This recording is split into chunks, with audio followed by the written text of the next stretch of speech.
Double Rainboom was the long-awaited first ever fan-made episode by Zachary Rich. And boy does it show. Online jokes and references, shipping chemistries of Lyra and Bon Bon, and even Derpy and Dr. Hooves, which I feel satisfy the fans of Bald Dumbo Rat. And as if that wasn't enough, something bigger comes along the way. I mean, holy Celestia, it was everything a fan could have so much fun with. And it's no surprise when I say that upon its release, it knocked the ball out of the frickin' park. Bronies went nuts over this, hype was just everywhere. And it's pretty much what almost every fan could ask for. But when narrowing everything down, it's really just a flawed episode, and it just gets so overwhelming every time I think about it.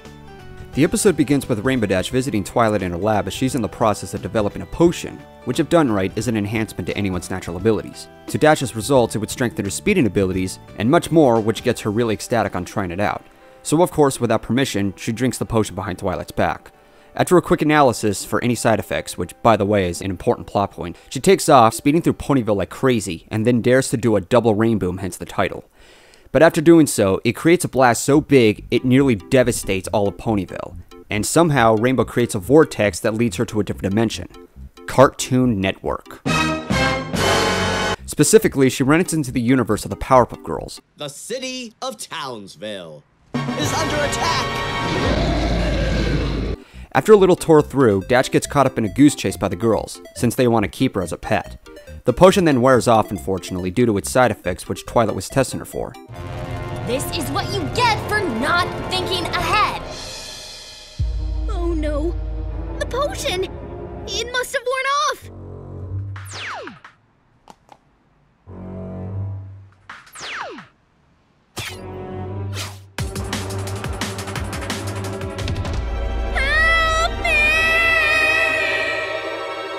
Miraculously though, Dash is rescued by Pinkie Pie by breaking the fourth wall, as a condition of Twilight's potion that she redeveloped another capsule of. The moral behind the episode was to think ahead and ask before using anyone's belongings. To its credit, that's something worth addressing since it is an important lesson to anyone. I'm going to start with the flaws immediately because they're the first thing that comes to mind. To begin with, while it was nice to have online jokes here, they've been very distracting. Hell, half the time it consumed too much of the episode during many sequences. They were stretching out unevenly and making the pacing a big issue. One example is with Derpy and a few plants that fell on her and destroying her muffin. It's cute, but this went on for way too long during Dash's speed sequence. I get the idea that a few jokes from the fan's perspective could be in use, but it could be put to better timing. I was also confused with the troll face and the smoke during the progress of making the enhancement potion. I say that because I actually had the impression that the potion may have been fatal due to its evil laugh. It also didn't help that Dash and Twilight were questioning on how dangerous it was after they just saw that.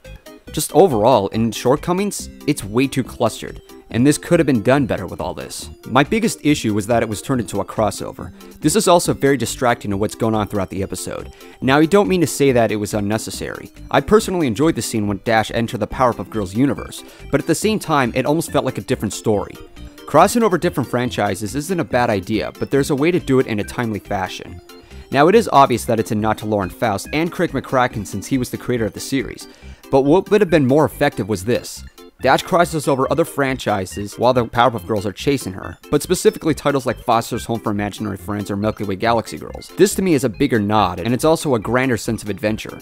It also adds more to the potion effects, which is also the result of more Rainbooms. I can already sense a Nyan Cat reference along the way. Yeah, sure, it would have taken a lot more effort and time, but once again, I address that the memes and references could have been cropped down during the speed sequence in Ponyville, and have room for this concept. Even if it was shortened down to a minute or even a few seconds during the chase sequence, I still would have been satisfied. Additionally, this could have also solved the issues with the pacing and what other viewers were anticipating to see. With all the shortcomings out of the way, it's still a very enjoyable episode. This is what any fan would want when making an episode and how it's seen on a general basis. It's something in which I think the creator has had a lot of fun with. It's a little too much fun though. As I addressed earlier, there's so much room for improvement. On a general standpoint, it's certainly a lot of fun, but to a critical, it's a mess. Nonetheless, it was well animated, well expressive, the music was enjoyable, and it fits the mood, and the characters were true to the source material.